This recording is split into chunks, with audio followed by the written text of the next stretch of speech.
Presidente Serracchiani, oggi a Ilegio lei ha ribadito la necessità di attuare un accordo col Ministero per consolidare questo evento importantissimo per la Regione. Sì, è un evento ormai radicato su questo territorio, ma non solo, ha varcato ormai ampiamente i confini della nostra regione, quindi abbiamo bisogno in qualche modo di far sì che ci sia la possibilità di pensare veramente molto in là nel tempo a questa iniziativa, che ogni anno si rinnova, ma che ha bisogno davvero di puntellare alcune questioni, a partire evidentemente dalle risorse. La Regione c'è, però noi vorremmo coinvolgere anche il Ministero delle Attività Culturali, perché riteniamo che questa iniziativa fatta di legge in un piccolo borgo, con una qualità così elevata della mostra, non possa non avere un riconoscimento. Presidente, lei ha visitato la mostra, un tema che ha una forza poderosa, quello dell'amore, e l'abbiamo vista particolarmente colpita da alcune opere, una mostra che vale assolutamente la pena di visitare. Assolutamente, anzi inviterei veramente a farlo, perché è un tema delicato, quello dell'amore, ma che qui viene trattato a 360 gradi in tutta la sua forza, la sua potenza e anche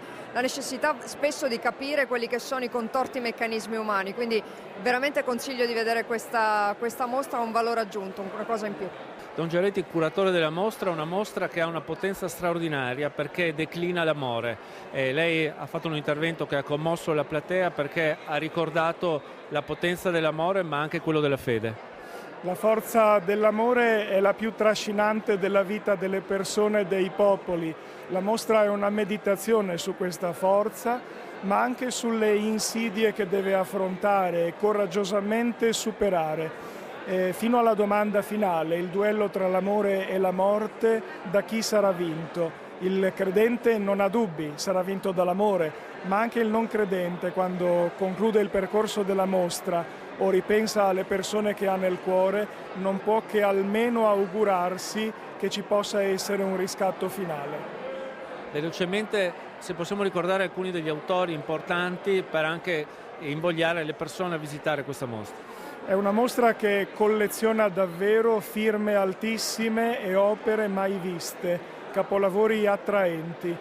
Orazio Gentileschi, sua figlia Artemisia Gentileschi, Bartolomé Esteban Murillo, 3 capolavori di Antonio Canova, Ernst Klimt, fratello di Gustav, e mano squisita e fantastica, Leandro Bassano con una Lucrezia che lui ha dipinto tra le migliori opere della sua storia di artista.